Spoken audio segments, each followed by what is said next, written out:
आज पवित्र रथयात्रा 4.5 कोटी ओडिया आ भारत वर्ष सब भक्त मान जो आमको कलेक्टर महादेव गोटे सेवा देते आम ट्रस्ट जो महाविनायक सेवा ट्रस्ट रजिस्ट्रेशन फार्म आमर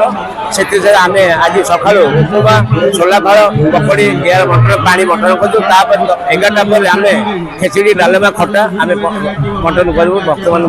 सुरक्षा आम जाऊ जगन्नाथ समस्त भक्त मैंने भल खाई जातु आम पुलिसर ना रो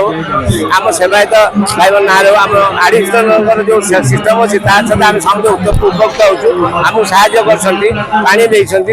आम जगह बांटा से आम कलेक्टर महादेव एडीएम को सब समझ हाजोटी प्रशासन को आम हाजोटी सम्मान दूँ से आम चाहूँ आम सभापति सविता मैडम आसवे आगे आम यहाँ को आम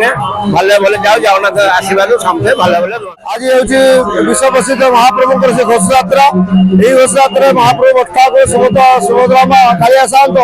आज लीलाखेला करने बरदान पदार्पण करेंगे यही उत्सव में आंबे आम महाविनायक सेवा टेम्पल ट्रस्ट तरफ सदा भक्त लक्ष लक्ष भक्त पुरी को गमन कर सेवा देवा उपलक्षे महाप्रभु एक सुजोग देते से सुजोग आम अत्यंत भाव अत्यंत निष्ठार सहित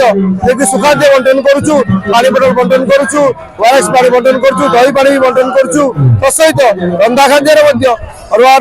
डालमा खटा भी बंटन करुँ महाप्रभुर घोष यात्रा समस्त सदा भक्तर अत्यंत आनंद मुखर दर्शन हो।